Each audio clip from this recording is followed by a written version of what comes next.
आज से 1000 वर्ष पूर्व पृथ्वी पर एक बहुत बड़े कवि हुए बंगाल के, उनका नाम था श्री जयदेव महाप्रभु। महाकवि का नाम उपाधि मिली थी उनको। तो जयदेव महाप्रभु जगन्नाथ जी को रिझाने के लिए गीत गोविंद ग्रंथ लिखा उन्होंने, जिनमें 8-8 श्लोकों की अष्टपदियां हैं। और उन अष्टपदियों में श्री जयदेव महाप्रभु ने संस्कृत भाषा में ठाकुर जी की लीला के भेद खोले। ये लीला कैसे हुई होगी, ये लीला के पीछे क्या राज है, इस लीला के पीछे क्या राज है। और जब करते करते वो गोवर्धन लीला पर पहुंचे, तब उन्होंने क्या लिखा, अभिनव जलधर सुंदर। बोले जब ब्रजमंडल पर भयंकर वर्षा ऋतु का आक्रमण हुआ, भारी मेघमालाओं को जब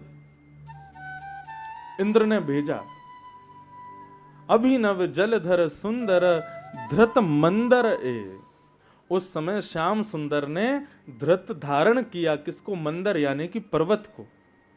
बोले कैसे धारण किया? तब वे कहते हैं श्रीमुख चंद्र चकोर जय जय देव हरे। श्री जयदेव महाप्रभु कहते हैं, बोले वास्तविकता यह है कि भैया जब श्री गर्गाचार्य जी आए थे तो गर्गाचार्य जी मैया को ये तो बता के नहीं गए कि मैया ये नारायण है, क्योंकि भगवान ने मना कर दिया था। लेकिन गर्गाचार्य जी एक चीज बता के गए थे, क्या? नारायण समो गुणई ही, मैया तुम्हारा जो लाला है ना, ये नारायण के समान गुण वाला है। यदि कभी कोई अद्भुत क्रिया करे तो घबराना नहीं, ये कर सकता है, तो ये बहुत बड़े बड़े काम करेगा, एक दिन ये पर्वत भी उठाएगा। मैया को पहले ही बता के गर्गाचार्य जी। और मैया जब ये पर्वत उठावेगा तो इसकी शक्ति क्षीण ना हो जाए, उसके लिए आप एक काम करना, आपके लाला की गोपनीय शक्ति भी एक कन्या के रूप में जन्म ले चुकी है वृंदावन में। मैया बोली कौन? बोले वृषभानु जी है ना, वृषभानु नंदिनी श्री राधा रानी, वो आपके लाला की गोपनीय शक्ति है, आह्लादनी शक्ति है। जब कभी भी आपको लाला कोई विशेष लीला करेगो, जब कभी भी आपको लाला कोई ऐसा अद्भुत कार्य करे जो मानव नहीं कर सके, वास्तव में मैया आपको इतना ध्यान रखना है कि वृषभानु नंदिनी राधा रानी को लाकर के अपने लाला के सामने खड़ो कर दियो बस। क्यों? बोले जब वो या के सामने आकर के खड़ी हो जाएंगे ना, तो वाकई दृष्टि से या को बल प्राप्त होगा। वो या की शक्ति है मैया। तो आज जब ठाकुर जी ने गोवर्धन पर्वत धारण किए तो यशोदा मैया ढूंढ रही हैं, सब ब्रजवासियों के पास जाके पूछ रहे हैं, अरे भैया वृषभानु जी कहाँ हैं, बरसाने वाले वृषभानु जी कहाँ हैं। सब खोजते खोजते खोजते कहीं दूर पहुंची, तब जाके वृषभानु जी मिले।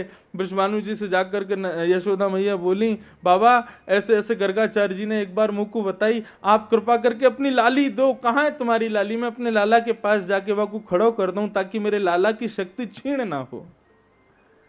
वृषभानु जी के नेत्र सजल हो गए, बोले मैया 3 दिनों से मैं भी खोज रहा हूं, मेरी लाली मिल ना रही है, पूरे बरसानों खोज रहा हूं, हमारी लाली कहां चली गई है। गोवर्धन पर्वत के नीचे सब लोग खोज रहे हैं। 2 टेंशन की स्थिति हुई थी गिरिराज लीला के समय। पहली स्थिति तो ये थी कि भैया की इतनी वर्षा कर रहा हो, पता ना डूब जाएंगे, मरेंगे जींगे, कहा होगा। और दूसरी चिंता का विषय था कि श्री राधा रानी खो गई थी, कहां चली गई किसी को नहीं पता। 4 दिन है गए, लाला अब थोड़े थोड़े थकन लगे, तब यशोदा मैया को चिंता भई कहाँ है वृषभानु नंदिनी। तो जा शिला के ऊपर ठाकुर जी खड़े, वह शिला के पीछे जाकर के यशोदा मैया ने जैसे ही देखो तो कहा पायो दिव्य तेज प्रकट है रहो है। कहाँ से प्रकट है रहो है? बोले शिला के पीछे श्री किशोरी जी, श्री राधा रानी अपनी भ्रगुटी टेढ़ी करके और एक टक गिरिराज जी को देख रही हैं, और उनके नेत्रन से एक ज्योति प्रकट है रही है। वही ज्योति के कारण श्री गिरिराज जी ऊपर टिके भय हैं।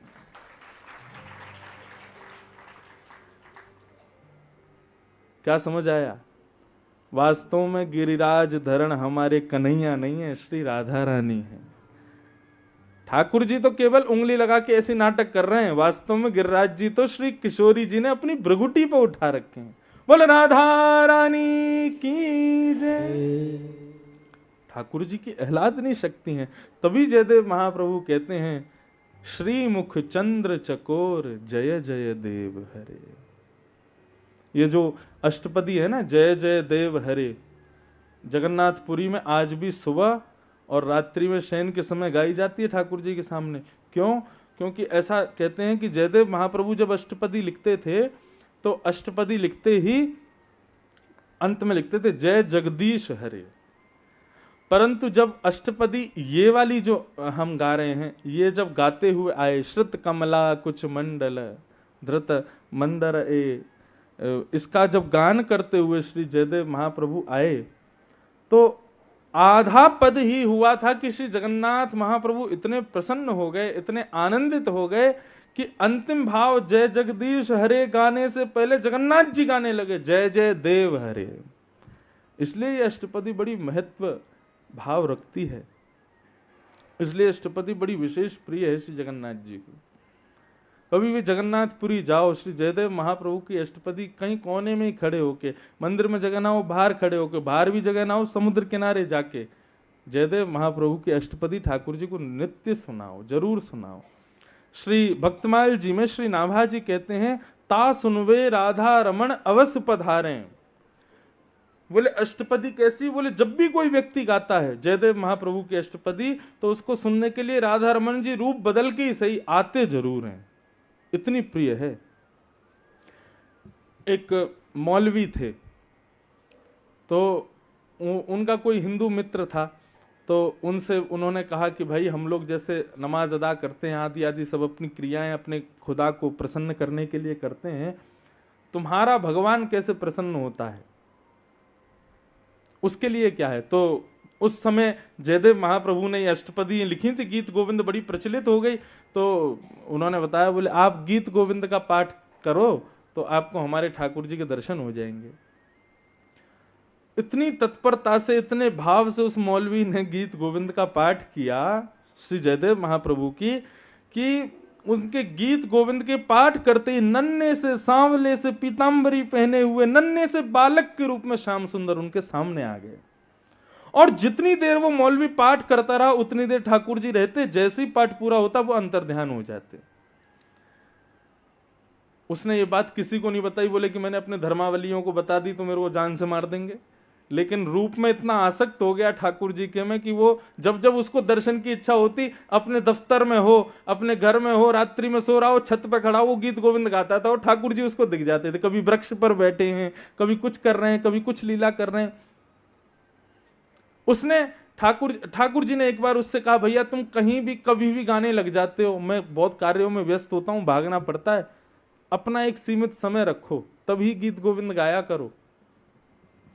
तो उस मौलवी ने नियम बनाया, वो जब अपने दफ्तर जाता था घोड़े पर बैठ करके, तो घोड़े पर आगे ना बैठ के वो पीछे बैठता था, थोड़ा पीछे होके, और आगे एक आसन लगाता था और तब गीत गोविंद गाता था। तो उसके घोड़े पर आगे राधा रमन जी बैठ जाते थे और उसकी तरफ मुख करके बैठते थे और उसका गीत गोविंद सुनते थे। एक बार अपने दफ्तर जाने में इतना विलंब हो गया उसको कि उसने ठाकुर जी को आसन नहीं दिया, लेकिन वो घोड़े की नाल की आवाज पर ही गीत गोविंद गाता था। तो गीत गोविंद गाना जैसे ही शुरू किया तो ठाकुर जी प्रकट तो हुए, लेकिन बैठने को आसन नहीं दिया। तो ठाकुर जी बोले कहाँ जाऊं? तो घोड़े के आगे ठाकुर जी उल्टे चलने लगे और चलते चलते गीत गोविंद सुनते हुए चल रहे। इतना प्रेम करते हैं ठाकुर जी गीत गोविंद से। अभिप्राय केवल गीत गोविंद का नहीं है, भक्त जब अपने हृदय के भाव ठाकुर जी के सामने गाता है ना, ठाकुर जी को बहुत सुख मिलता है। जयदेव महाप्रभु ने गाया, ठाकुर जी को प्रिय लगा, हम लोग अपने भाव गाएं, ठाकुर जी को प्रिय लगेंगे। मैंने ठाकुर जी के जन्मोत्सव पर एक बधाई लिखी थी ठाकुर जी को सुनाने के लिए, और वो इतनी प्यारी बधाई है, मैं इसलिए गा रहा हूं ताकि आप लोग भी, अब ये कथा कल विराम हो जाएगी, उसके बाद क्या करो, कल अपने दफ्तर जाओ, अपने दुकानों पे जाओ, अपनी जॉब वॉब जो भी करो, समय निकाल के कलम पत्र लेके ना ठाकुर जी के भाव रख करके, कथा तो सुनी है, कुछ लिखा करो और लिख के ठाकुर जी को गा के सुनाया करो। तो जन्माष्टमी थी, ठाकुर जी का जन्मदिन, अब सब बधाई मांग रहे हैं, हाथी मांग रहे हैं, घोड़ा मांग रहे हैं, जो जन्माष्टमी के प्रसंग में आता है, पालकी मांग रहे हैं, सोने चांदी मांग रहे हैं।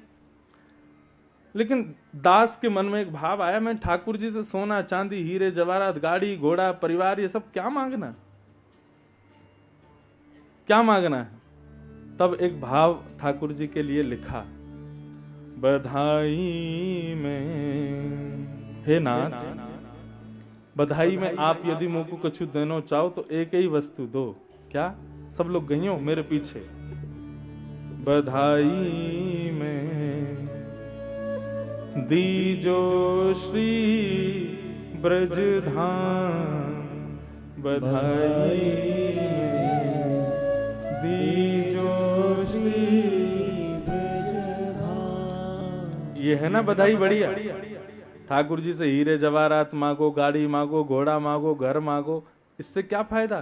बोले हे नाथ, या बार तो भाटापारा में जन्म है गयो, छत्तीसगढ़ में जन्म है गयो, बंगाल में जन्म है गयो, महाराष्ट्र में जन्म है गयो, अब आपसे एक ही बधाई मांग रहे हैं। कहा कि हमें पुनर्जन्म दो, लेकिन कहाँ दो? श्रीधाम वृंदावन में दो।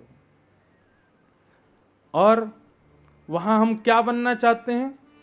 वन उपवन और मोर बानर में, वन उपवन और मोर बानर। अभी भी समय है। यदि ये तो मेरे हृदय का भाव है, मैंने गाया है, आपको लग रहा हो नहीं हमको तो मोर बानर बनना ही नहीं है, तो मत गाना आगे की पंक्ति। आपको लग रहा हो नहीं हमको ऐसा मोर बानर वन उपवन में कुछ नहीं चाहिए, लेकिन जिनको चाहिए वो गाओ। वन उपवन और मोर बानर में, वन उपवन और मोर बानर में, कहीं लिख लीजो मेरो नाम, कहीं लिख लीजो मेरो नाम, बधाई में दीजो श्री ब्रज धाम, बधाई में दीजो श्री ब्रज धाम। ऐसे भाव जब गाते हैं ना, मैं सच बताऊं, जब अपने ठाकुर जी के सन्मुख गाता हूं इस भाव को, जब जन्माष्टमी होती है या कोई भी उत्सव होता है ना, तो सबको तो मैं बधाई बांटता हूं, प्रसाद बांट दिए, थोड़े बहुत नोट बांट दिए, थोड़े बहुत कछु सामग्री बांट दी, अब मैं ही रह जाता हूँ, बांटने वाले को कौन दे। तो मैं अपने ठाकुर जी से मांगता हूँ, लाओ मोए बधाई दो। और बधाई में क्या चाहिए? बोले दीजो श्री ब्रज धाम, या ये ब्रजमंडल बार बार मिले, बेर बेर मिले, या वृंदावन की ही सीमा प्राप्त हो, हे नाथ ऐसी कृपा कर दियो। तो अपने भाव उद्गार ठाकुर जी के सामने गाया करो, ठाकुर जी को प्रिय लगते हैं। कुछ भी गाओ, कैसे भी गाओ, किसी को मत सुनाओ, क्योंकि दूसरे लोग रीझेंगे नहीं, वो जरूर रीझ जाएंगे, उनको जरूर अच्छा लगेगा। तो ठाकुर जी ने गिरिराज पर्वत धारण किए, 7 दिन 7 रात्रि तक ठाकुर जी ने गिरिराज पर्वत को धारण किया। 7 दिन बाद इंद्र को जब लगा कि अब ब्रजमंडल डूब गया होगा, तो कहा कि भैया अगर ब्रजमंडल डूब गया हो तो वर्षा बंद कर दो। सैनिकों ने आकर के बताया, बोले महाराज ब्रज में तो धूल उड़ रही है। बोले धूल उड़ रही मतलब? बोले खुद ही देखो। जैसे ही ऊपर से इंद्र ने देखा, सुदर्शन चक्र इतनी द्रुत गति से घूम रहे हैं, भगवान गिरिराज पर्वत धारण करके खड़े हैं, शेषनाग ने बाहर बांध बना दिया ताकि पानी भीतर ना आवे, और अगस्त मुनि बैठ करके पूरे जल का पान कर रहे हैं, आदि आदि ये सब व्यवस्थाएं ब्रजमंडल में हो गई। इंद्र बोला राम राम, अब तो मेरी वही गति होगी जो ब्रह्मा की हुई। ब्रह्मा को भगवान ने क्षमा नहीं किया, अब मुझे भी नहीं क्षमा करेंगे। तुरंत अपने सब सैनिकों को कहा जल्दी चलो जल्दी चलो। बोले कहां? बोले जाके प्रणाम करेंगे, क्षमा मांगो इनसे। वर्षा जैसे ही बंद हुई, सब ब्रजवासी बाहर आए। ठाकुर जी ने धीरे से गिरिराज पर्वत को यथावत स्थान पर स्थापित किया। ठाकुर जी नृत्य करा रहे हैं श्री गोवर्धन नाथ को, और जैसे ही ये दृश्य ग्वाल वालों ने दिया तो ग्वाल वाल क्या कर रहे हैं? ग्वाल ताल देनी को गावे।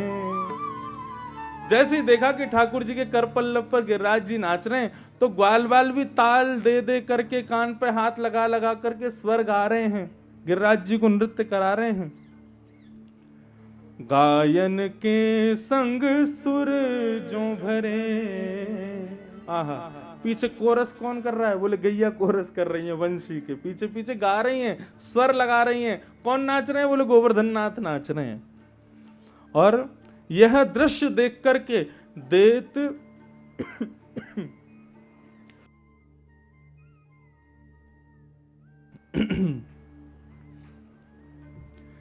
देत आशीष सकल गोपी जन।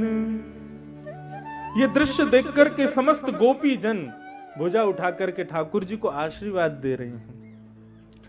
बरखा को जल अमित झरे, मानो गोवर्धन नृत्य करे। अति अद्भुत अवसर गिरिधर को, नंददास के दुख हरे। मानो गोवर्धन नृत्य करे। ये अष्ट सखाओं के पद हैं बंधु। ठाकुर जी को ये इतने प्रिय हैं, इतने प्रिय हैं कि यदि आज भी कोई उनके सन्मुख बैठ के भाव से गाए ना, नाथ आज भी प्रसन्न हो जाते हैं। आज भी नाथ द्वार में उठेंगे तो अष्ट सखाओं के पद से, भोजन करेंगे तो अष्ट सखाओं के पद से, तैयार होंगे तो पद से, सोएंगे तो पद से। बिना पद के ठाकुर जी की कोई लीला नहीं होती नाथ द्वारा में, हमारे उसीधाम वृंदावन में। ऐसे पदों की ये सेवा है, इसको नित्य गाया करो, अपने ठाकुर जी को सुनाया करो कुछ कुछ पद निकाल के।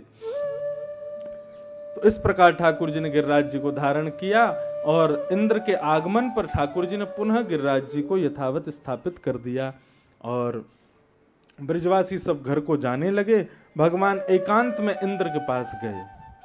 इंद्र ने चरण में झुक करके भगवान की स्तुति गाई और भगवान से क्या कह रहे हैं? ठाकुर जी मुझे दंड दीजिए। पिता गुरुस्तम जगतामधीशो, दुरत्ययः काल उपात्त दंड। हिताय स्वेच्छा तनुभि समीहसे, मानं विधुन्वन् जगदीश मानिना। गुरु को चाहिए और पिता को चाहिए अपने शिष्य को, अपने पुत्र को ज्यादा लाड़ प्यार ना किया करे। यदि आप गुरु बन गए हो, यदि आप किसी के पिता हो, आप पुत्र या पुत्री आपके वश में हैं, तो आपको चाहिए कि उनको ज्यादा लाड़ प्यार ना किया करे। हाँ, क्योंकि हमारे शास्त्र आज्ञा करते हैं लालनाथ बहुबो दोषात। लाड़ करने से बहुत दोष आ जाते हैं बालकों में। और ताड़नाथ बहुबो गुणा, ताड़ना करने से खूब गुण आ जाते हैं बालकों में। इसलिए क्या करो? बोले तस्मात् पुत्रम च शिष्यम च, इसलिए पुत्र के प्रति, शिष्य के प्रति ताड़ेत न तु लाड़ेत। ज्यादा लाड़ प्यार मत करो, बिगड़ जाएगा नहीं तो वो। और कब कब लाड़ करना चाहिए, कब कब उसको दुत्कारना चाहिए, ये भी लिखा है। बोले लालयत 5 वर्षाणी, केवल 5 वर्ष तक लाड़ करो। जैसे ही 5 साल का हो जाए फिर 10 वर्षानी ताड़यत, और प्राप्ति तु 16 वर्षे पुत्र मित्र वदाचरेत। सबसे बढ़िया समय है बालकों को सुधारने का 6 वर्ष की आयु से लेकर के 16 वर्ष की आयु तक। इसमें आप जैसा मोल्ड कर दोगे बच्चों को वैसे हो जाएंगे। और यदि इसमें आपने उन पर ध्यान नहीं दिया तो फिर सीताराम है उसके, भूल जाओ, कुछ नहीं हो पाएगा फिर। भगवान भरोसे है, राम भरोसे छोड़ देना फिर। लेकिन माता पिता को चाहिए कि एक वो चौपाई आती है ना, ढोल गंवार शूद्र पशु नारी सकल ताड़ना, सबको याद है क्योंकि बहुत विवादित चौपाई है ना। महाराज जी नारी को ताड़ना के लिए कैसे कह दिया? ये मारने के लिए कह रहे हैं। ताड़ना का मतलब मारना नहीं होता है। ताड़ना का मतलब, अरे भाई मैंने जा रहा हूं, तू या को ताड़ तो रही हो। ताड़ने का मतलब देखना भी होता है, ताड़ने का मतलब ध्यान रखना भी होता है। ताड़ने के मतलब अलग अलग होते हैं सब जगह पर। इस चौपाई में जितनी वस्तु हैं सबके प्रति ताड़ना का अर्थ गोस्वामी जी ने अलग अलग किया है। ढोल को ताड़ने का मतलब वहां मारना बताया। गंवार, गंवार शब्द का मतलब होता है जो अविवेकी है, जो अज्ञानी है, जो अबोध है। और अबोध जो होता है वो बालक भी होता है। बालक को आप 100 रुपया का नोट दो, क्या करेगा? फाड़ देगा। क्यों? अभी जानता नहीं, अबोध है। लेकिन उस अबोध की खड़ी भाषा बोल देते हम, क्या? गंवार। अभी जानता नहीं है, इतना जानकार नहीं है। तो उस बालक के लिए क्या आता है? ताड़ना। मतलब उस पर ध्यान रखो, अमूल्य वस्तुओं को फाड़ना दे, गिरना दे, तोड़ना दे। तो ढोल के लिए पीटना ताड़ना है। गंवार यानी कि छोटे बच्चे या फिर अबोध अविवेकी लोगों के लिए देखना, उनका ध्यान रखना ताड़ना है। शूद्रों के प्रति यह भाव रखा है कि भाई ब्राह्मण को ही सब कुछ, वैश्यों को ही सब कुछ, क्षत्रियों को ही सब कुछ। ये चौथे वालों को भूल मत जाना, इन पर भी दृष्टि रखना, इनको भी इनका योग्य बल प्रदान करना, वहां पर देखना ताड़ना है। ढोल, गंवार, शूद्र, फिर पशु। पशु को ताड़ना का अर्थ बताया, बोले भैया खेत क्यारी करोगे तो उसमें दुनिया भर के जीव जंतु घुस जाएंगे, इसलिए ताड़ते रहना। इसलिए ताड़ना वहां पर क्या है? वहां पर भी ध्यान रखना, उनको ताड़ना। यदि वो आ जाएं तो फिर उनको मार पीट के भगा देना वहां से। मारना पीटना भी नहीं करो तो कभी कहीं कोई कुकर सुकर आ जाता तो हम आवाज ही कर देते हैं, ताली बजा देते हैं, हो कर देते हैं, भाग जाता है। यही ताड़ना है। और नारी अंतिम और सबसे विवादित, जिसने इस पंक्ति को कर दिया, महाराज नारियों के लिए ताड़ना। देखो श्रीमद् भागवत में वर्णन आता है, जब समुद्र मंथन हुआ था तो समुद्र मंथन में 14 रत्न निकले थे। उन 14 रत्नों में एक श्री लक्ष्मी है। लक्ष्मी यानी कि मातृशक्ति, नारी। लक्ष्मी नारी का स्वरूप है। तो ऐसी लक्ष्मी जो अमूल्य है, लक्ष्मी यानी कि वो रत्न है। 14 रत्न निकले हैं ना समुद्र मंथन में से, और रत्न का ध्यान रखना पड़ता है, नहीं तो चोरी होने का भय होता है। हीरे की परख जौहरी जानता है, और जो जौहरी नहीं है, जो हीरे की परख नहीं जानता, वो हीरा को कांच समझ करके किसी भी प्रकार में प्रयोग कर सकता है। इसलिए वहां पर रत्न स्वरूप है नारियां। उनके लिए गोस्वामी जी कह रहे हैं कि भाई उनकी ताड़ना करो, उनके मूल्य को समझो, उनके मूल्य को समझ करके उनको मूल्य के अनुसार उनको सम्मान प्रदान करो। वहां पर ताड़ना का अर्थ ये है। लेकिन केवल वही बात है ना, प्राचीन काल में भाई इतने विवेकी लोग होते थे कि संकेत में बात होती थी और सब समझ जाते थे। लेकिन अब आजकल के हम लोग इतने अविवेकी हो गए कि हमको अगर इशारे में कोई कुछ कह दे तो हम समझ थोड़ी पाते हैं। समझदार को इशारा काफी, इसीलिए समझदार के लिए हैं इशारे। ना समझ को बोलोगे वो कहेगा क्या हूं कर रहे हो। बेटा बाहर अंकल खड़े हैं, उनसे कह दो पापा घर पे नहीं है। बालक आगे बाहर कह रहा है पापा कह रहे हैं वो घर पे नहीं है। समझदार के लिए इशारे होते हैं, समझदार के लिए संकेत होते हैं। पहले लोग बड़े समझदार होते थे, इसलिए श्री वेदव्यास जी, श्री शुकाचार्य जी, श्री गोस्वामी तुलसीदास जी, नाभा जी, इन लोगों ने संकेतात्मक रूप से लिखा है सब कुछ भागवत आदि ग्रंथों में। आजकल व्यासों को अध्ययन करके, गुरुजनों से सुन करके, अपने संत जनों से प्राप्त करके फिर उसका विस्तारीकरण करके बताना पड़ता है। क्यों? तभी समझेगा सामने वाला, वो संकेत में नहीं समझ पाएगा। तो ये संकेतात्मक जो भाव होते हैं, उस भाव में गोस्वामी जी ने केवल ताड़ना शब्द कह दिया वहां पे।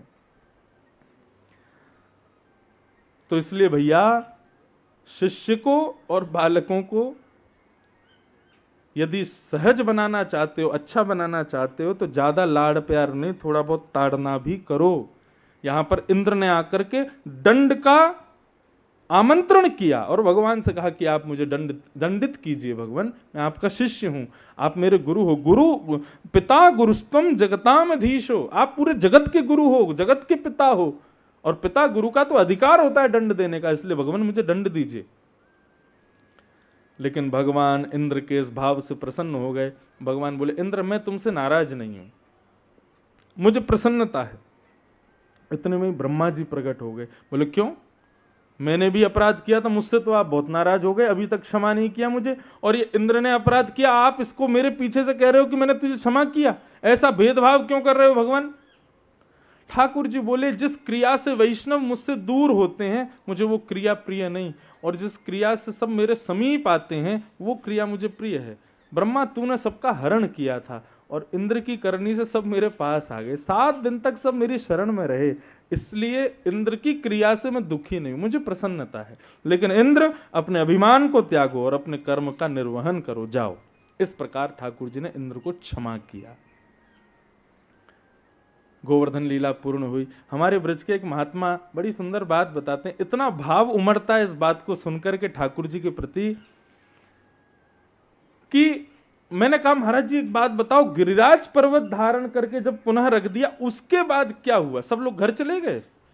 बोले हाँ। मैंने कहा किसी ने ठाकुर जी से इतना भी नहीं पूछा कि लाला तेरो हाथ दुख गए होगो, दर्द है गए होगो, ने मालिश कर दें, ने क्या कुछ दबा दें? मैं ठाकुर जी 7 दिन ऐसे खड़े रहे, किसी ने पूछा नहीं।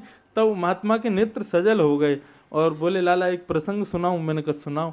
बोले जैसे ही ठाकुर जी ने गिरिराज जी नीचे धरे तो सबने आके ठाकुर जी के पांव छुए, सबन ने माला पहनाई, सबन ने वंदन कियो, लेकिन हाथ की चिंता केवल यशोदा को भई।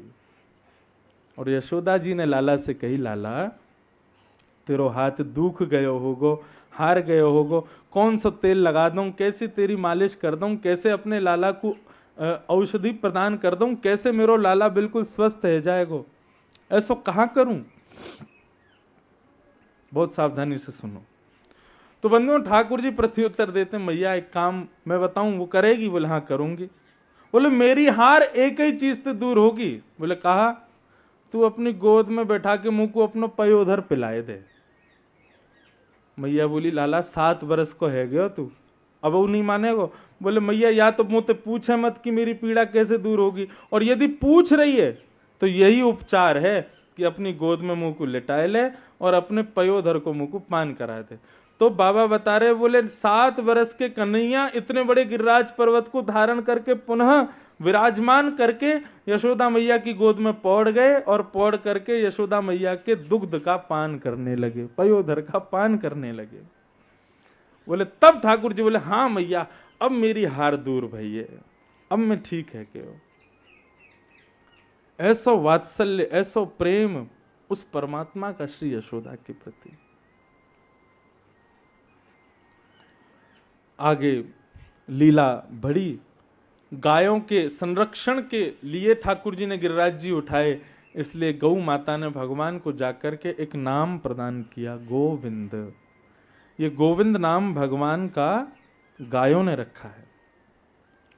फिर भागवत के प्रसंगों में आगे एकादशी व्रत की कथा आती है। एकादशी का व्रत क्यों करना चाहिए? अभी आज चलो अब आगे प्रसंग में चलो, उससे पहले 2-3 दिन से प्रश्न पड़े, इनके उत्तर दे दें। महाराज जी बिना गुरु दीक्षा के एकादशी का व्रत कर सकते हैं क्या? गुरु दीक्षा से कोई भाव नहीं है। यदि आप ठाकुर जी को अपना किसी भी भाव से प्रियतम मानते हैं, सखा मानते हैं, ठाकुर जी के प्रति कोई भाव रखते हैं, तो एकादशी व्रत आप कर सकते हैं, उसमें ऐसा कोई भाव नहीं है, तो एकादशी व्रत किया जा सकता है। फिर एक बालक ने परसों तरसों एक प्रश्न बहुत सारे दिए थे। पहला प्रश्न है गुरु बनाने के क्या क्या गुण होने चाहिए?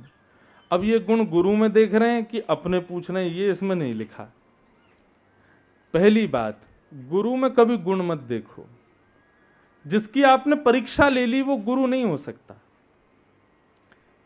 सती का परित्याग करने का केवल एक ही कारण था शिव का, कि उन्होंने रघुनाथ जी की परीक्षा ली।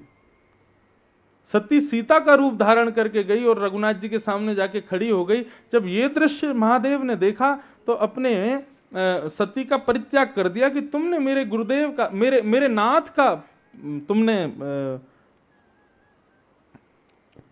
परीक्षा क्यों ली? बहुत ध्यान से सुनो, सावधानी से।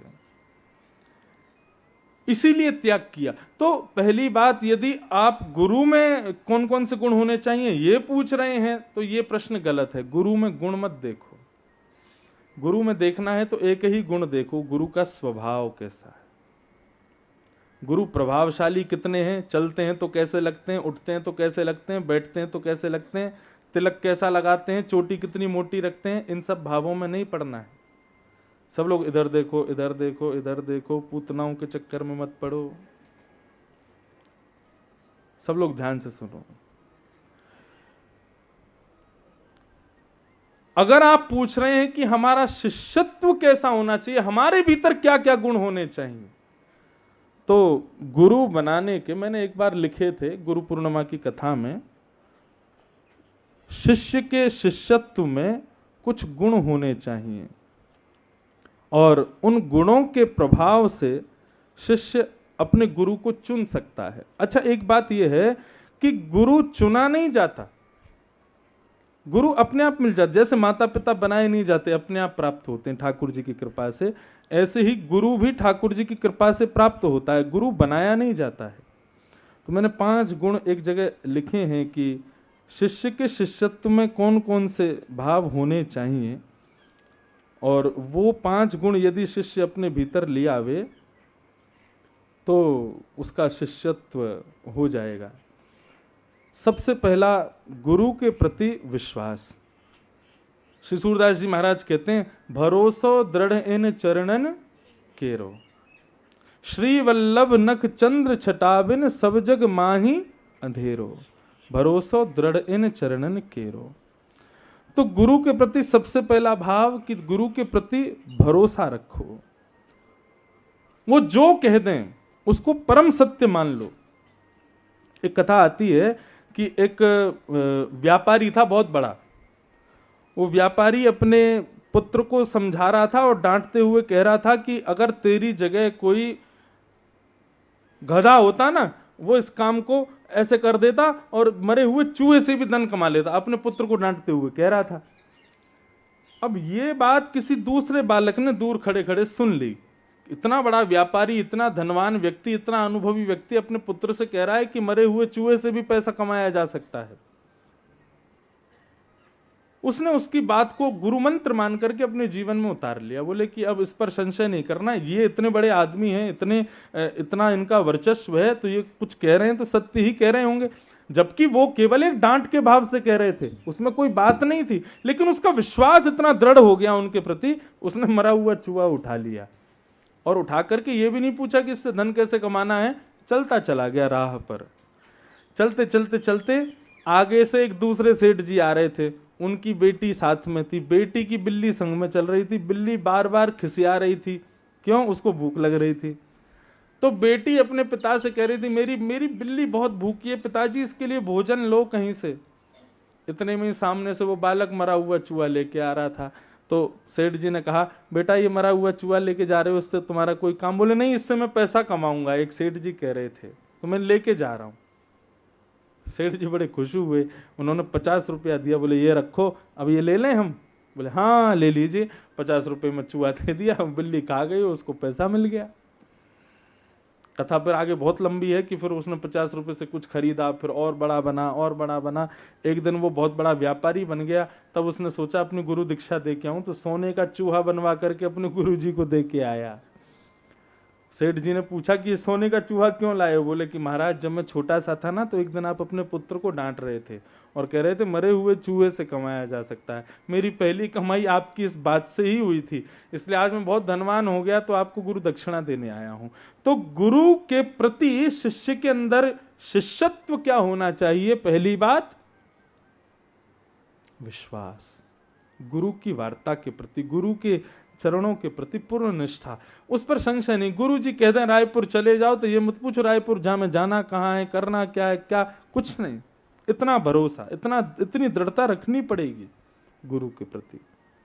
पीपा जी का प्रसंग आता है श्रीमद् भक्तमाल में, जब श्री रामानंदाचार्य जी का दर्शन करने के लिए पीपा जी गए, तो जाकर के द्वारपालों से बताया, बोले जाकर के बता दीजिए महाराज, धीराज श्री पीपा जी महाराज, ऐसे करके लंबा चौड़ा नाम बताया। बोले राजा आए हैं, नहीं मिले रामानंदाचार्य जी। दूसरी बार गए तो अपनी उपाधियां छोड़ करके उन्होंने कहा कि पीपा आया है, ऐसा बताओ।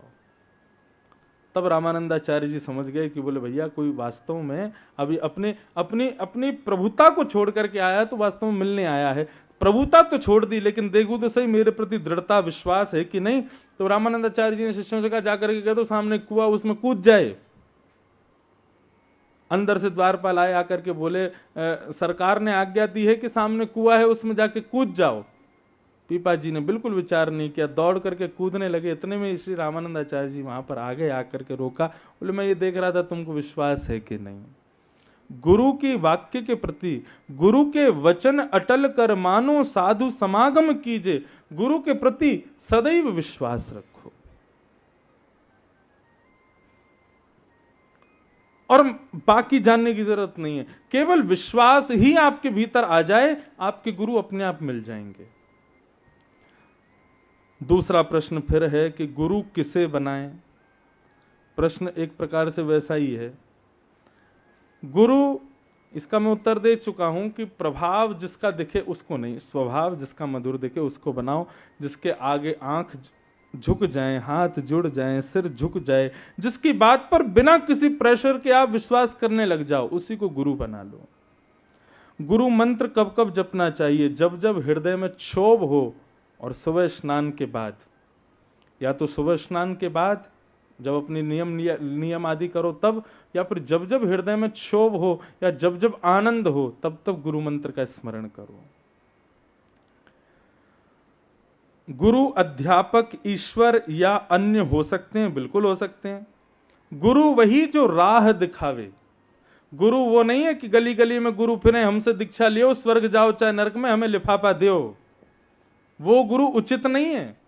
गुरु कौन? जो सद्मार्ग बतावे। गुरु कौन? जो हरि से मिलावे। गुरु कौन? जो राह दिखावे। गुरु कौन? जो अंधकार मिटा दे, हृदय के संशयों को दूर कर दे, वो गुरु है। तो गुरु कोई भी हो सकता है। गुरु दक्षिणा कौन निश्चित करता है? दक्षिणा तो अपने हृदय के भाव से होती है।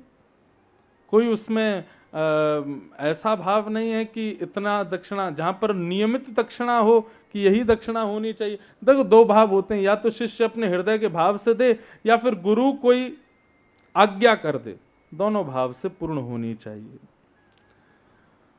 वर्ष में गुरु दर्शन कब करना चाहिए? जब तुम्हारा मन करे। जरूरी नहीं है कि कोई, जैसे हमने क्या है कि भगवानों को बांध रखा है, मंगलवार के दिन हनुमान जी मिलेंगे, सोमवार के दिन शंकर जी मिलेंगे, तो बाकी के दिन ये एब्सेंट रहते हैं। अरे रोज रहते हैं।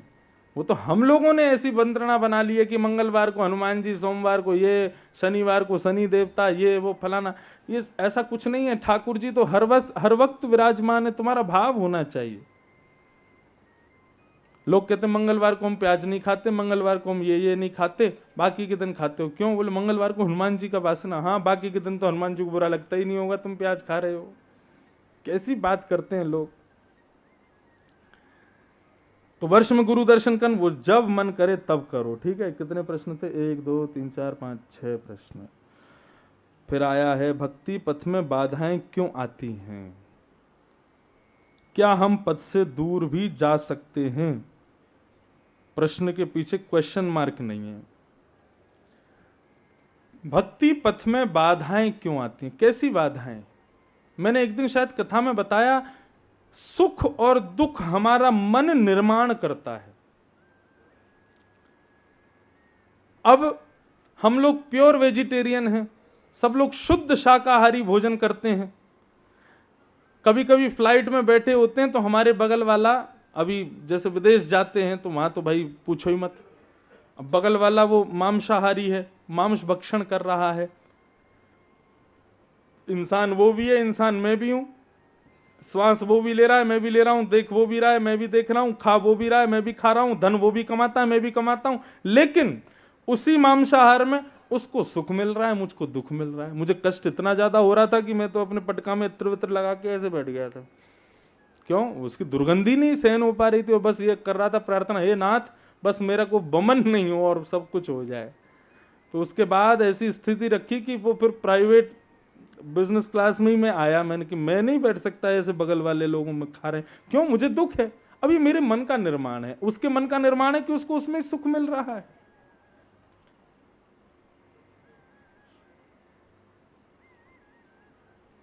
तो बाधा कब लगती हैं? अब ऐसे तो मीराबाई के घर वाले पीछे पड़े थे महाराज, उनका सब पूरा खानदान उनके पीछे पड़ा रहता था, लेकिन मीराबाई को फिर भी वो कष्ट जैसा अनुभव नहीं होता था, क्योंकि मीराबाई ने उसको कष्ट माना ही नहीं। मीराबाई कहती हैं विपदो नैव विपद संपदो नैव संपद विपद विस्मरणम विष्णु संपद नारायण स्मृति। बोले जिस विपत्ति को संसार के लोग विपत्ति कहते हैं मैं उसको विपत्ति नहीं मानती, और संसार के लोग जिस संपत्ति को संपत्ति मानते हैं मैं उसको संपत्ति नहीं मानती। तो बोले कृष्ण की याद जिस दिन नहीं आती वो दिन सबसे बड़ी विपत्ति वाला लगता है, और जिस दिन श्री कृष्ण की याद आती है उस दिन लगता है मैं सर्व संपन्न हो गई हूं, सबसे बड़ी संपत्ति मेरे पास है। तो बाधाएं तो संसार में आएंगी, इससे कोई नहीं बच सकता। यदि तुम सांसारिक बाधाओं के बारे में कह रहे हो वो तो आएंगी, और एक बात कह दें, जब आप ठाकुर जी के हो जाओगे तो कुछ ज्यादा ही आएंगी। क्यों? इसको इस तरीके से समझो कि क्लास में पढ़ने वाला कोई अच्छा बच्चा है, बहुत अच्छा पढ़ता है, बहुत अच्छे अच्छे प्रश्न हल कर देता है, तो टीचर कभी कभी क्या करता है, बाकी बालकों को जो प्रश्न दिए साधारण से उसको थोड़े से और कठिन देता है, ताकि उसकी बुद्धि की और पराकाष्ठा समझे कि और अच्छी मेहनत कर रहा है कि नहीं। ऐसे ही ठाकुर जी संसार में सबको कष्ट देते हैं, लेकिन जो तिलक लगाते हैं, जो चोटी रखते हैं, जो बिल्कुल वैष्णवता में पूर्ण परिपूर्ण रहते हैं, ठाकुर जी का स्मरण करते हैं, ठाकुर जी कहते हैं ये इंटेलिजेंट वाला है, इसको थोड़ी और विशेष दो। देखें तो सही है इस परिस्थिति से कैसे निकलेगा। इसलिए बाधाएं आती हैं, वो बाधाएं नहीं हैं, जीवन परीक्षा के जैसा है, इसको हल करने के लिए हम आप सब आए हैं। बस ये है कि वैष्णवों की ज्यादा इसलिए होती है क्योंकि ठाकुर जी के वो अति प्रिय हैं, और अति प्रिय की परीक्षा के लिए वो ऐसा करते हैं। तो ये सारे प्रश्न हो गए। अब आते हैं एकादशी व्रत की महिमा। तो एकादशी व्रत बंधुओं, एकादशी के दिन अन्न में पाप का निवास होता है। पाप ने जाकर के ठाकुर जी से प्रार्थना की कि आपने सब पर कृपा कर रखी है, लेकिन आप जो है मुझे कहीं भी व्याप्त नहीं होने देते हो, मुझे भी तो ऐसा कोई योग दो कि मैं भी प्रचलित हूं। सब जगह पुण्य ही पुण्य रहेगा, सब जगह सुख ही सुख रहेगा, तो फिर पाप दुख आदि दारिद्र्य ये सब कहां जाएंगे, सब नष्ट हो जाएंगे। संसार कैसे चलेगा? संसार को चलाने में बहुत बड़ा योगदान है पाप का, दारिद्र्य का, दुख का। यदि व्यक्ति के जीवन में दुख नहीं आएगा ना, तो व्यक्ति आगे बढ़ने का प्रयास नहीं करेगा, उसको सुख में परिवर्तित करने का प्रयास नहीं करेगा, और दुख को सुख में परिवर्तित करने के लिए व्यक्ति कर्मशील होता है, और जब व्यक्ति कर्मशील होती है तब सृष्टि चलती है। दुख नहीं होगा तो कैसे चलेगी सृष्टि?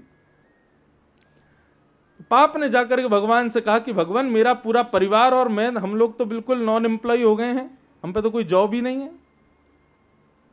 भगवान बोले क्यों? बोले सब पुण्य करते हैं, सब यज्ञ करते हैं, सब अनुष्ठान करते हैं, सब सुखी रहते हैं, दुखी कौन होगा? और दुखी संसार में कोई नहीं होगा तो संसार कैसे चलेगा?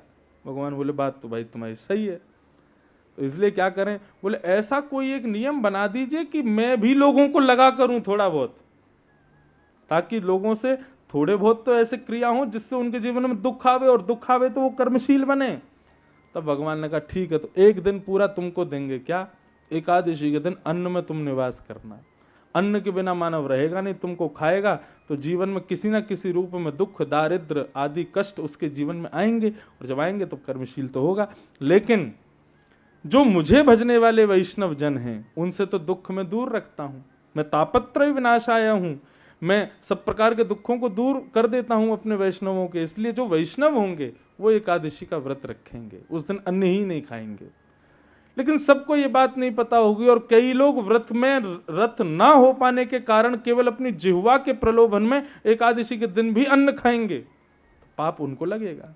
इसलिए एकादशी के दिन पाप का निवास होता है अन्न में, इसलिए एकादशी के दिन अन्न नहीं खाना चाहिए। ये तो रहा एक भाव। ऐसे अनेक भाव हैं एकादशी के, परंतु मेरे हृदय का भाव कहता है कि एकादशी व्रत हम सब वैष्णवों की, हम सब भक्तों की करवा चौथ है। जैसे अपने पति की लंबी आयु के लिए हम लोग व्रत करते हैं और अपने पति की लंबी आयु की प्रार्थना करते हैं। आपको पता व्रत का नियम क्या होता है? व्रत का भाव केवल इतना समझो कि हमारी आयु, हमारी जिंदगी अन्न पर निर्भर होती है। हम जितना अन्न खाते हैं उतनी हमारी आयु कम होती चली जाती है। मानो भगवान ने मुझको पृथ्वी पर भेजा तो ब्रह्मा जी ने कहा हाँ भाई जिस दिन ये 300 बोरी अन्न की खा लेगा उस दिन इसकी मृत्यु। अब मैं चाहे भाटापारा में खाऊं, रायपुर में खाऊं, छत्तीसगढ़ के कोनों में खाऊं, बंबई, दिल्ली, कलकत्ता, कहीं भी खाऊं, मैं जब जब रोटी खाऊंगा, जब जब अन्न पाऊंगा, तब तक मेरा वो भाव कम होता जाएगा। चित्रकेतु गिनती करता जाएगा, हाँ इतनी और रह गई, इतनी और रह गई, इतनी। इसीलिए कहते हैं दाने दाने पे लिखा है। हाँ, क्यों लिखा है? क्योंकि ब्रह्मा जी ने लिख के ही भेजा, उससे एक ज्यादा एक कम खाएगा ही नहीं, वो जितनी है उतनी ही खाएगा। लेकिन व्यक्ति जब व्रत करता है और अन्न नहीं खाता तो चित्रकेतु के पास में नोटिफिकेशन पहुंच जाता है क्या कि आज फलाने फलाने नाम के व्यक्ति ने रोटी नहीं खाई है, सुबह से अन्न ही नहीं खाया है। तो अन्न ना खाने का, उस दिन का पूरा अन्न ना खाने पर हमारी एक दिन की आयु बच गई, वो एक दिन की आयु हमको मिल जाती है। तो एक दिन व्रत करने से हमारी एक दिन आयु लंबी होती है। व्रत से केवल इतना प्रभाव होता है। करवा चौथ के दिन माताएं कुछ नहीं खाती, रात को पति को देख के पानी पी लेती हैं, सोचती हैं बहुत लंबी आयु होगी ना, एक ही दिन की बढ़ती है बस। ऐसे ही जीवन में सबसे बहुमूल्य है हमारा जीवन, हमारा प्रत्येक दिन। और अपने ठाकुर जी को, अपने प्रियतम को अपनी बहुमूल्य वस्तु देनी चाहिए। इसलिए वैष्णवजन एकादशी के दिन व्रत करके अपने बहुमूल्य जीवन के एक दिन को अपने ठाकुर जी को प्रस्तुत कर देते हैं, प्रदान कर देते हैं। इसलिए एकादशी का व्रत है। और फिर अब आगे यहां प्रारंभ होती है रास पंचाध्याय की कथा। श्रीमद् भागवत का प्राण स्वरूप रास पंचाध्याय। अब बंधुओं बहुत ध्यान से सुनिएगा। अब हम रास के प्रसंग में प्रवेश कर रहे हैं।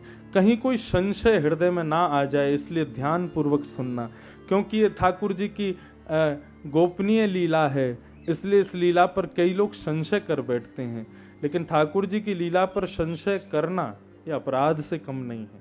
इसलिए बहुत सावधानी से श्रवण कीजिएगा कि भगवान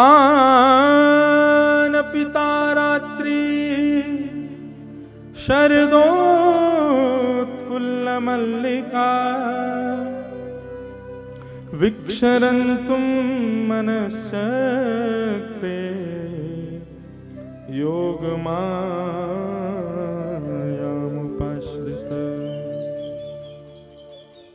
पी लो। भगवान पितारात्रि शरदोत्फुल्ल मल्लिका विक्षरन्तुम मनश्चक्रे योग मायाम उपाश्रित। अब बंधुओं बहुत सावधानी से बैठना। ये ठाकुर जी के अत्यंत निज प्रेम की कथाएं हैं, प्रेम के भाव हैं। सबको समझ नहीं आएंगे, लेकिन फिर भी प्रयास करना समझ में आवे। आज ये लीला प्रारंभ हो रही है तो सुखदेव जी ने पहले ही लिख दिया भगवान। बोले भैया ये गली मोहल्ले के डांडिया नृत्य करने वाले लड़का लड़की का रास मत समझ लेना इसको। ये जीवात्मा और परमात्मा के मिलन है। रास को आप किस अर्थ में जानते हो? रास का मतलब क्या होता है? रास का तात्पर्य क्या होता है? हम लोग रास को अपनी भाषा में समझते हैं केवल नृत्य करना, डांस करना, ये रास है। नहीं, बहुत ध्यान से सुनना। रस और रास दो वस्तु है। हम लोग जब ठाकुर जी से मिलने के लिए तत्पर होते हैं ना, तो उसी विषय को रस कहते हैं। आप लोग कथा में क्यों आते हो? रस आता है। आप लोग वृंदावन क्यों जाते हो? रस आता है। आप लोग ठाकुर जी का दर्शन क्यों करते हो? रस आता है। रस की प्राप्ति के लिए जब भक्त ठाकुर जी के सन्मुख जाता है तो दर्शन की भावना, ठाकुर जी की प्राप्ति की भावना, वही रस कहलाती है। लेकिन रसयुक्त जब भक्त हो जाता है और परिपूर्ण उसके भक्ति भाव हृदय में प्रकट हो जाते हैं, और जब वो रसयुक्त वैष्णव होता है, उससे मिलने के लिए ठाकुर जी मन बनाते हैं, तो वो रास कहलाता है। यहां पर एक शब्द है मनश्चक्रे। आपने ठाकुर जी से मिलने का मन बनाया, सीधी बात है वो रस है। लेकिन जब आपकी भक्ति से प्रसन्न होकर ठाकुर जी ने आपसे मिलने का मन बनाया, वही रास है। ये अंतर है रस में और रास में। हम लोग कथा क्यों सुनते हैं? आदि आदि कोई भी इच्छा हो लोगों की, लेकिन इच्छा यही होनी चाहिए कि एक दिन रास हो हमारे साथ भी। क्या कि ठाकुर जी हम कथा के माध्यम से स्वयं को इतना सुंदर कर लें, इतने भाव विभोर हो जाएं, ऐसी भक्ति हमारे जीवन में आवे कि एक दिन ठाकुर जी हमारे सन्मुख पधार जाएं और रास की स्थिति हमारे साथ हो जाए। कई माताएं, कई पुरुष, कई भाई लोग आते हैं ऊपर मिलने के लिए, तो मुझे बहुत अच्छा लगता है, प्रणाम करके क्या कहते, महाराज जी ऐसा ठाकुर जी से प्रार्थना करो हमारी भक्ति बढ़ जाए, हमारे अंदर वैष्णवता आ जाए, हम ठाकुर जी के और अनन्य उपासी हो जाएं। क्यों? जब अनन्य उपासक बनेंगे तभी तो वो मन बनाएंगे हमसे मिलने का, तभी तो वो भाव रखेंगे हमारे सन्मुख आने का। और जब ठाकुर जी सन्मुख पधारते हैं तो वही रास कहलाता है। लेकिन मैं आपसे स्पष्ट कहूं, भक्ति का पथ क्या है? हम ठाकुर जी के पीछे पड़े रहें, करते रहें, उन्हीं के पीछे लगे रहें, ये हमारी योग्यता है ही नहीं। स्वयं को इतना योग्य बना लो, स्वयं को इतना दृढ़ बना लो, स्वयं को इतना स्पष्ट कर दो अपनी भक्ति में कि ठाकुर जी तुमसे मिलने के लिए तत्पर हो, ठाकुर जी तुमसे मिलने के लिए व्याकुल हो, तब आनंद आएगा।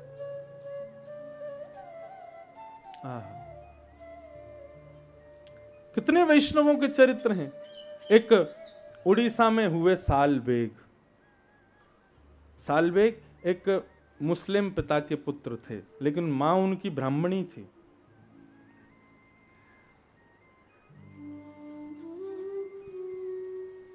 एक व्यक्ति ने जबरदस्ती एक ब्राह्मणी कन्या से ब्याह कर लिया, मुस्लिम था वो, और हठ पूर्वक गर्भ में एक बालक को जन्म दे दिया।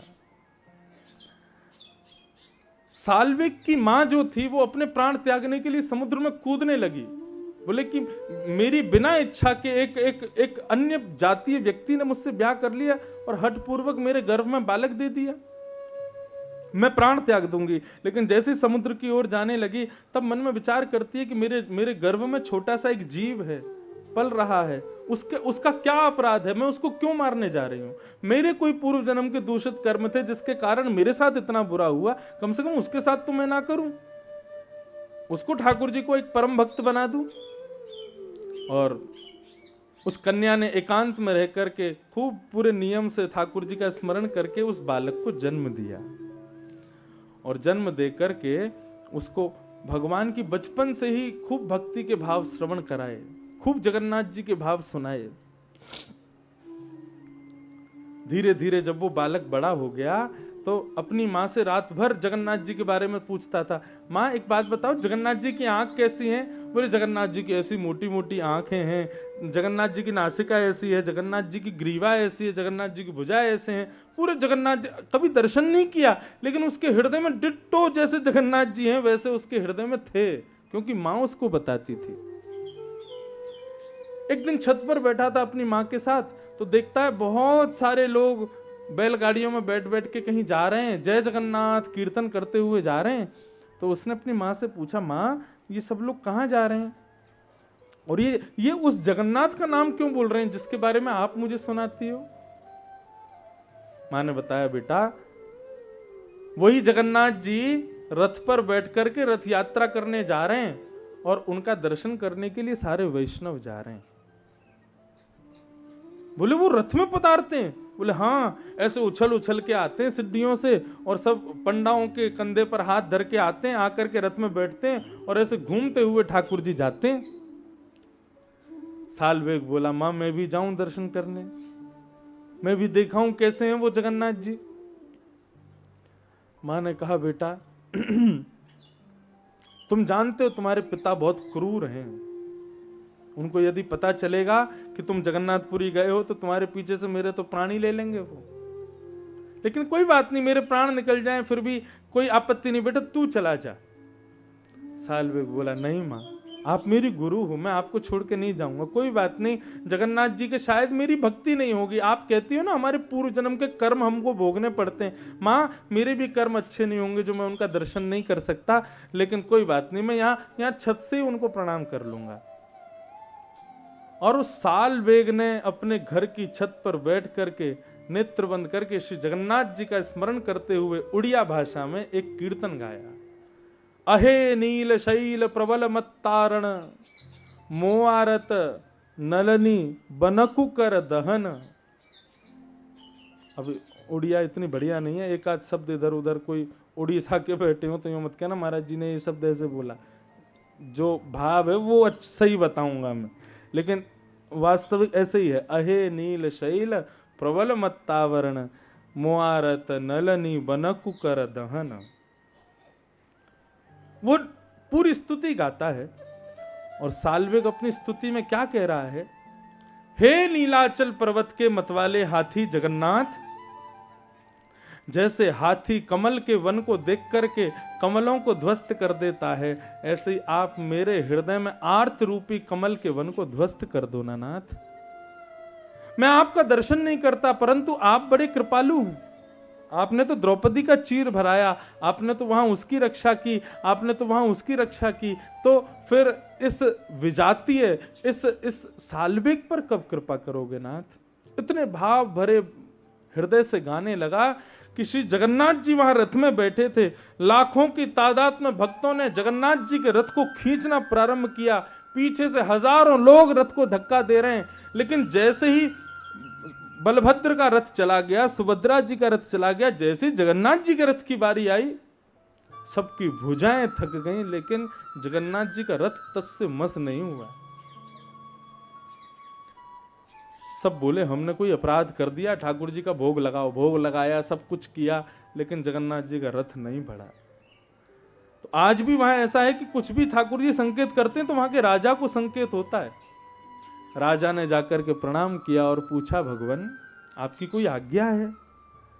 तो ठाकुर जी ने उसके हस्त कमल में स्वप्न दे दिया और दिखा दिया, बोले मेरा एक भक्त है साल्वेग, बहुत मेरे आर्त भाव से मुझको पुकार रहा है, अब मुझे उसकी याद आ रही है, जब तक साल्वेग नहीं आएगा यहां पर तब तक मेरा रथ आगे नहीं बढ़ेगा। तुम राजा हो, तुम सर्वसमर्थ हो, अपनी पूरी प्रजातंत्र लगाओ और साल्वेग को बुलवाओ।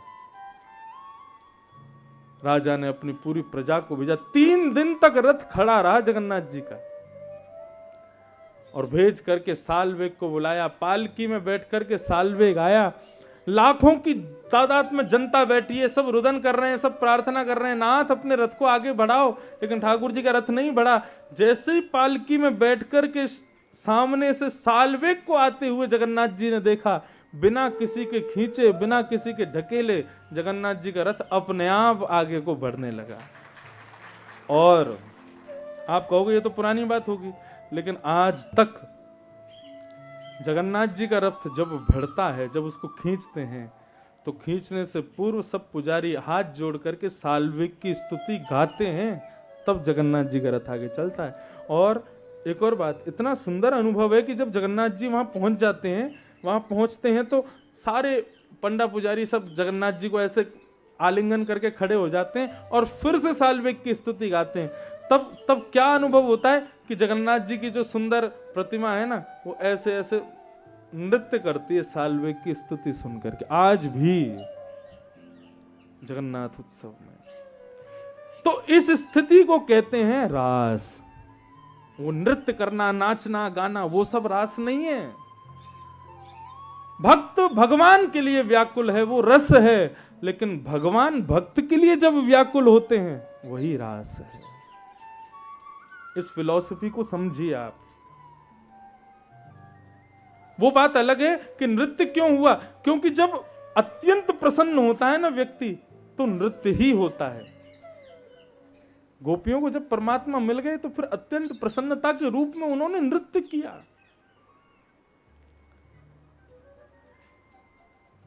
भगवान ने, अब आइए रास की कथा में हम लोग प्रवेश करें। तो भगवान ने समस्त गोपियों को पहले ही बता दिया था कि भैया हम शरद पूर्णिमा की रात्रि में आप लोगों से मिलेंगे। आज शरद पूर्णिमा की रात्रि जैसी प्रकट हुई, सब गोपियां अपने अपने अन्य अन्य कार्यों में व्यस्त थीं। कोई गैया का दूध दोहन कर रही है, कोई गोबर का चौका लगा रही है, कोई कार्य करी है, कोई कार्य कर रही है। इतने में ही सबने देखा शरद पूर्णिमा का चंद्रमा उदयमान हो गया है। पूर्णिमा के चंद्रमा को देखते ही सब गोपियों के मन में भाव आया कि ये तो वही तिथि है जिस तिथि में श्याम सुंदर मिलने वाले थे। परंतु एक भी गोपी अपने स्थान से हिली नहीं, गई नहीं ठाकुर जी की तरफ। क्यों? गोपियों का हृदय कह रहा है कि इस तिथि पर बुलाया तो था, परंतु हम चाहती हैं कन्हैया एक बार और बुला दे तो हम जाएंगे। मान ही नहीं आए गोपी। लोगों को शादी का कार्ड दे दो, हमारी बेटे की शादी जरूर आना, और फिर आप देखोगे वो नहीं आए तो फोन करके पूछोगे आप शादी में नहीं आए थे? बोले कार्ड तो आया था लेकिन फोन नहीं आया था। हम लोग भी माने नहीं आए। ऐसे ही गोपियां सोच रही हैं हमको निमंत्रण तो दिया था, लेकिन एक बार पूर्ण निमंत्रण और मिल जाए तो जाएंगी। ठाकुर जी वन में गए, वन में जाकर के कदम वृक्ष के नीचे देखते हैं, बोले एक भी गोपी नहीं आई। सोई ठाकुर जी ने अपनी वेणु निकाली, अपने अधर पर धारण करके अपने कोमल छिद्रों को आच्छादित करते हुए जैसे अपने प्राण पिरोए हैं, बाज उठी वेणु वृंदावन में। अब साधारण लोगों को तो लग रहा है कि नंद नंदन यशोदा नंदन कृष्ण वंशी बजा रहे हैं, पर कृष्ण प्रेम में जो तल्लीन है गोपियां, उनको वेणु का स्वर सुनाई नहीं दे रहा। वेणु के स्वर में ठाकुर जी की आवाज सुनाई दे रही है कि अरे गोपी मैं कब से बैठा हूं यहाँ पे, तू अभी तक आई नहीं, जल्दी आ। अब गोपियां कार्य कर रही हैं, कोई दूध दोह रही है, कान में जाकर के वेणु की ध्वनि कह रही है अरे गोपी मैं यहां बैठा हूं, जल्दी आ। तो इतनी स्थिति थी कि गोपियां इतनी तल्लीनता से कार्य कर रही हैं, लेकिन जैसे ही स्वर सुनाई दिया उस कार्य को यथावत उसी स्थान पर छोड़ करके भागी है। ऐसा भी नहीं कि जिस कार्य को कर रही हूं कम से कम उसको व्यवस्थित करके चली जाऊं ना।